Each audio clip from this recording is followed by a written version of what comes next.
Hi everybody and welcome to Cafe. I'm Clarence Reynolds. And I'm Carissa Clark. Great to be back with you so we can share all the fun and exciting events happening this week.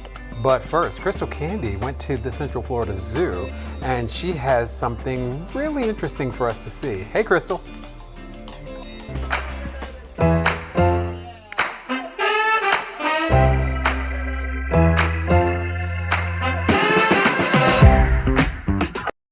The Central Florida Zoo and Botanical Gardens offers a unique way to not only experience Florida, but hundreds of different animals in their habitats here at the zoo.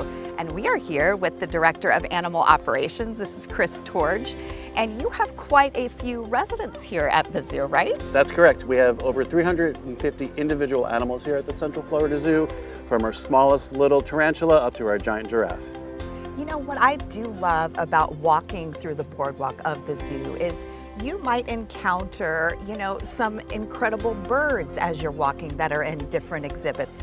You have a great way of really folding in the animals to this wild Florida swamp experience here.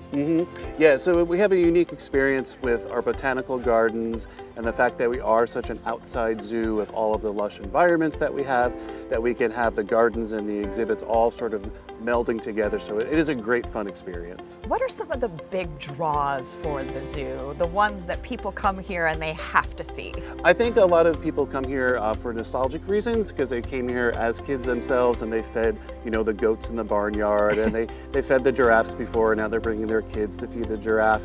And also the rhinoceros is always a big hit too. We always want to make it unique for our guests, and then we always want to, up the standards of all of our animal care too, so that sometimes means making exhibits bigger and enhancing those exhibits. And because this is built on a swamp, which I love because it feels so Florida, you even have a gator in one of the areas that kind of snuck its way in. Yeah, we do have a gator in one of our retention ponds.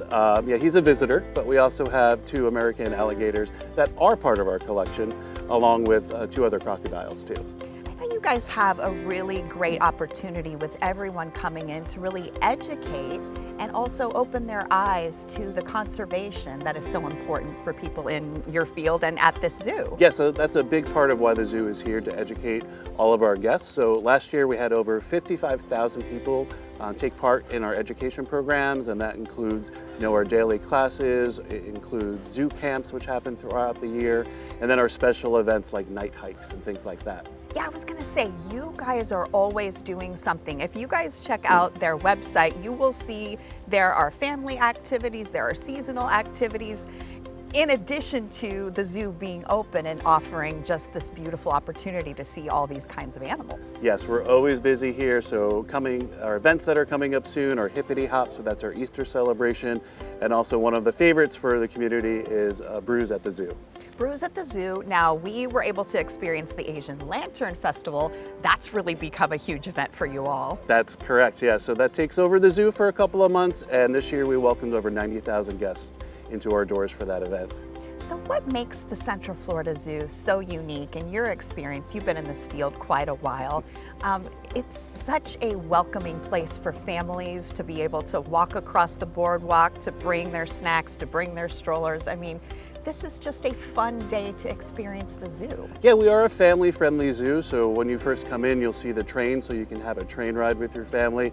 There's also the splash pad and our playground. And in terms of our exhibits, we like to have animals here that you're not going to find at all of our other zoos that you will find, an hour or 2 away. So we have our Dracoan peccaries, we have our Fusa, we have our blue duikers. So these are animals that you're not going to see at all of those other bigger zoos that are around the corner. I was going to say, I need to get out my dictionary because I don't know what you just said, but that's what it's about, right? Yes. It's about becoming educated. It's about learning about all these different species of animals, and you have a lot of species here too, right? Yes, we have many species of animals. We have a large, very big reptile collection, and that includes one of the largest venomous reptile collections here in the state of Florida. Yikes, but that's a good way to experience it in a controlled environment here at the zoo. So you also have animal encounters in addition to all these events and just having this beautiful day at the zoo. You can get up close with some of these animals, right? Correct. So for a small donation, you're welcome to feed our giraffe, and that happens from 10 to 3 every day. There's also certain days throughout the week where you can meet a rhinoceros. And then on Friday, Saturday, and Sundays, we do what we call Amazing Reptiles, where some of our reptile keepers will come out into a demonstration area and show you some of our reptiles, and some of which will be venomous. Okay. Well, at the end of the day, why do you think it's so important for people to be able to come and learn and experience the zoo? For us, it's all about conservation. So if you come here and you see something that inspires you, to recycle more or plant a butterfly garden or donate to a conservation fund, then we've done our job. So just something to be able to inspire someone coming in to learn more, to do more, to be more involved in nature. Correct, and you never know, because I was that little kid that was always excited to see the animals at the zoo, and now here I am. Now you get to see them every day. Yes. Well, thank you so much, Chris Torch, the Director of Animal Operations here at the Central Florida Zoo.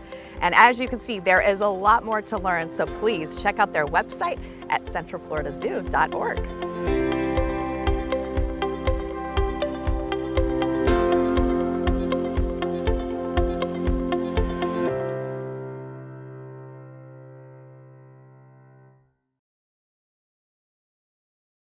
Always so much fun at the zoo. Oh, yeah.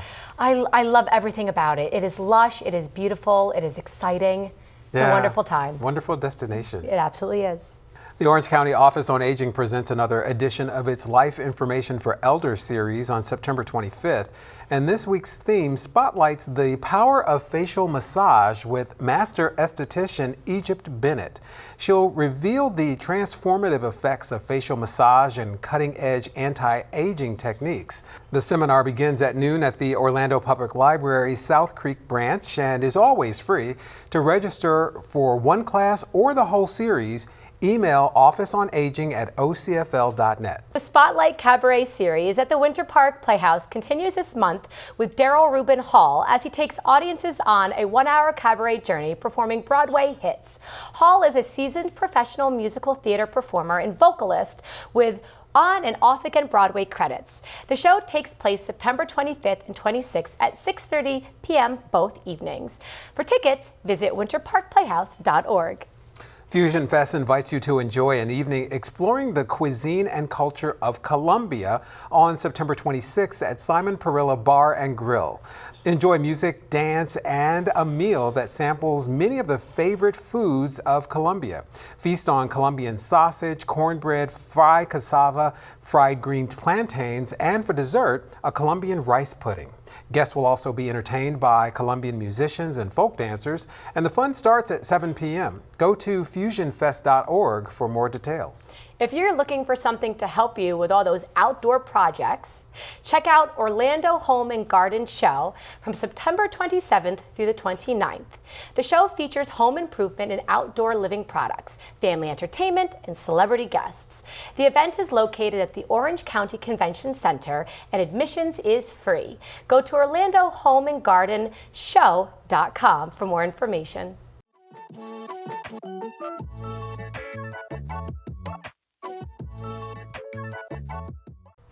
One of my favorite events here in Central Florida is about to take place, and you got to hear about it. And we've got Denise Spiegel, who is the VP of Communications from Visit Orlando, here to tell us all about it.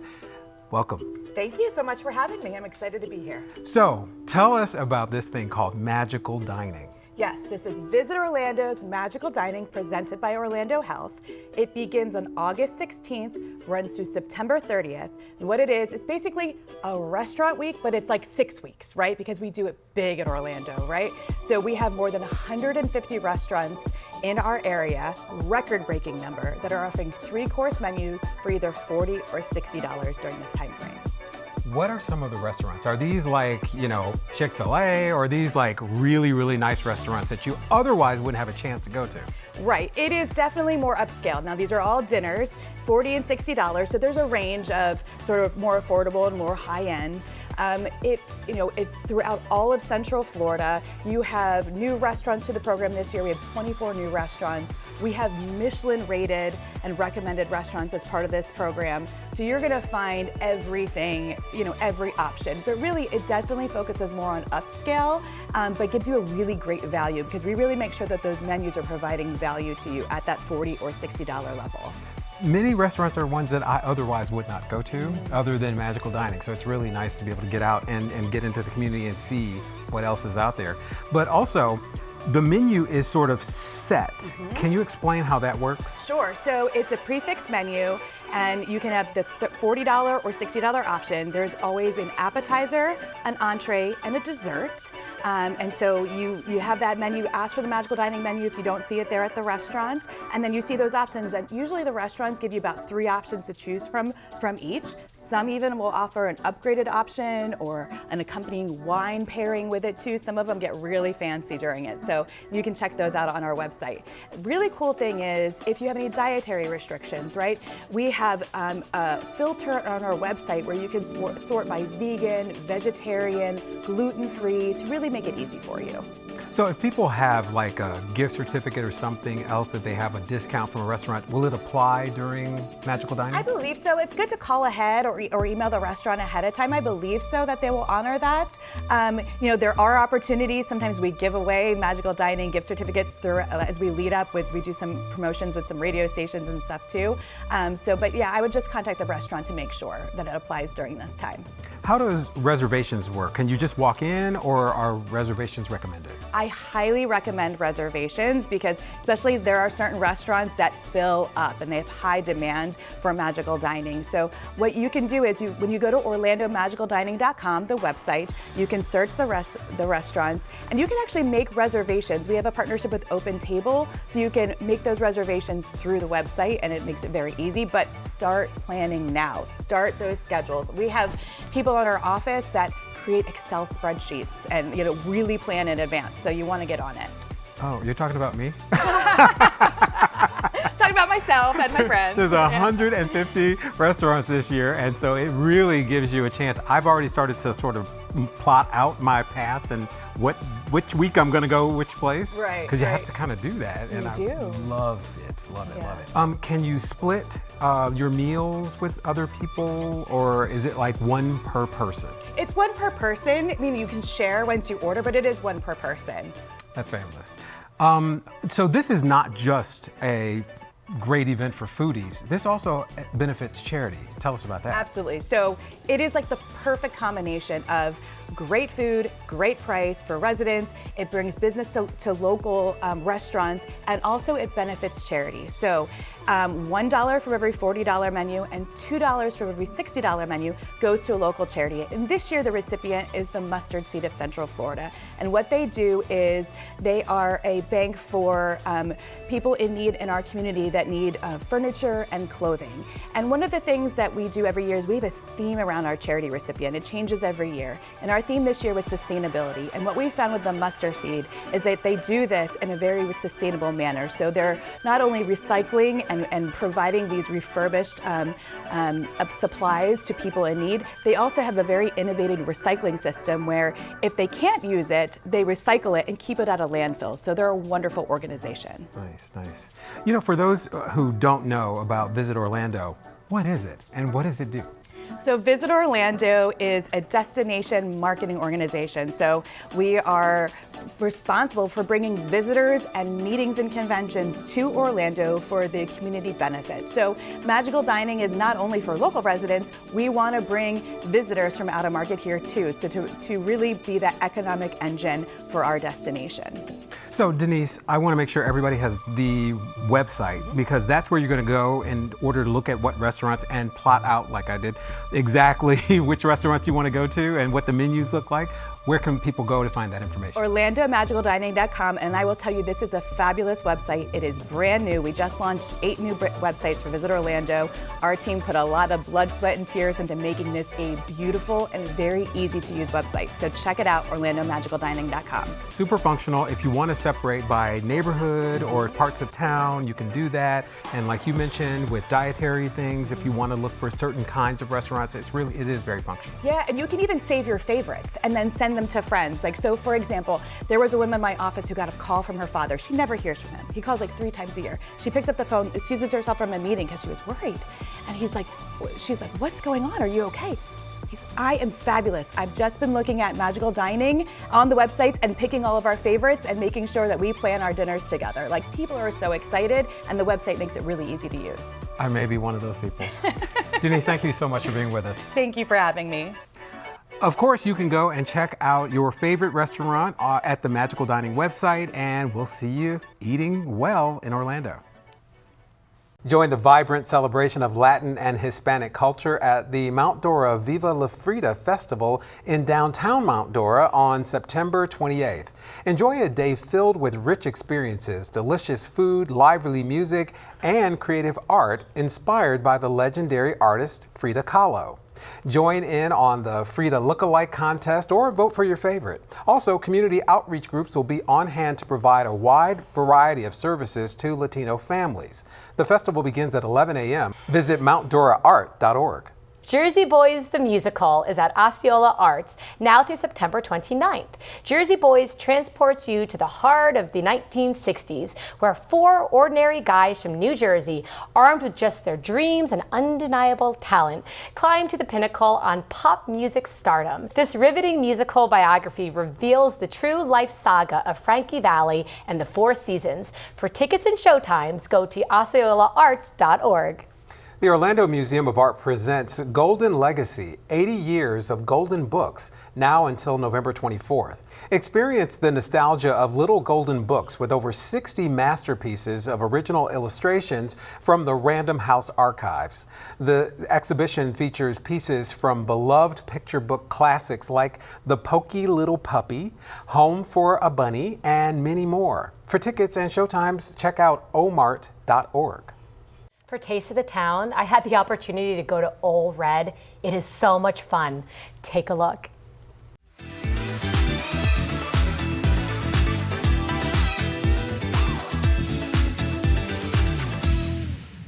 Hello and welcome to Taste of the Town. I'm Carissa Clark. Today I'm here at Ole Red in Icon Park, and I have the pleasure of introducing to you their GM, Brian Yule. Thank you for being here, Brian. Thanks for being here, Carissa. Oh, I'm very excited. I love Ole Red, and I love their food, and I know that you have a delicious recipe here for us. Absolutely. Yeah, so please tell us about it. What do you So have? today we're going to make our redneck nachos. This is by far our most popular starter. It's a crowd pleaser. Kids love them, adults love them, everybody loves them. So you can modify them however you want, but we're going to make the standard as it comes on the menu today. Okay. So we start with our tricolor tortilla chips. Got red, blue, and yellow. And we're going to cover that with some of our white queso sauce. And this is melted white American with green chilies. And it's got some cumin, it's got salt and pepper, all kinds of good stuff in there. Yum. So we get a nice coating of that on there. A little bit on every chip. The important thing with making great nachos is to get a little bit of coverage on everything. I appreciate that detail. That is great. So every little bite has got something good on it. Then we've got our taco meat, which is lean ground beef, again with different spices, chili powder, onion powder, salt, pepper, cumin. And again, a little bit of coverage everywhere. Oh, we got a fire. That's okay, that's how it happens in a kitchen. And so we've got our hot ingredients on the chips. Okay. Also, the chips are fried in-house, and they're going to be kept warm so that the nachos come out warm to all the tables. That is delicious. Okay.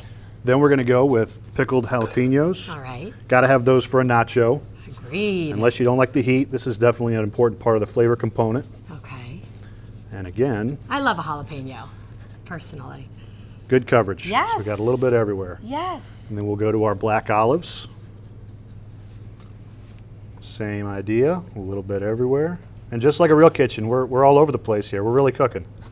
This is beautiful. This is really, really nice. The cool thing about this recipe is it's not just delicious, it's got great contrast of textures, colors.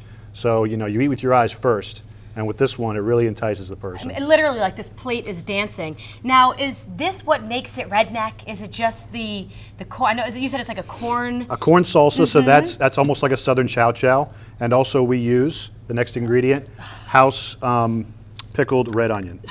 Yum. So That southern food with pickled veggies is a big thing. Oh, And we just continue with getting our great coverage. I think this is so appetizing.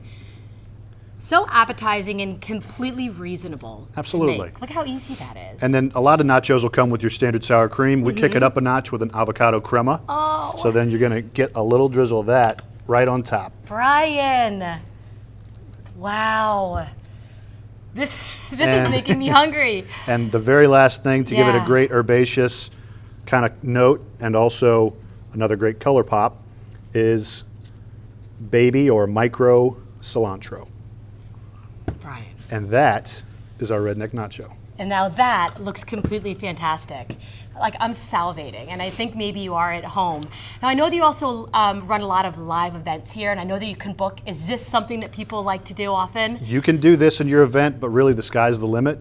We So the do menu is open. absolutely. Okay. We do carving stations. We've made sushi. We do whatever people want. We do my gosh. Asian food, Italian food, Mediterranean. But we have this delicious nachos. I think this would be perfect as well when you're hosting, just to elevate and to do something that's really special and clearly very beautiful. Absolutely. I think it might be about time to have a little taste. Please go ahead. Now, while I take a taste here too, I know you run live music here at Old Red, don't you? Every day we've got a great group of local artists. Okay. And then we bring them in from all over Central Florida. Well, that sounds, I love live music. And I love nachos. I mean, okay, here we go. So you get the crisp, you get Mm-hmm. the hot, the melty, the fresh, the bright, kind of a nice array of Yes. flavors. Yes. Oh, Brian, that is wonderful. That is delicious. I absolutely loved it. That is so good. Glad I you liked actually it. just want to eat more, but okay. Okay. Well, please, I hope that this does inspire you to go to our website to get more information. And I invite you to come in here to Old Red because the space is amazing, the food is delicious. And until then, I'll be seeing you around town.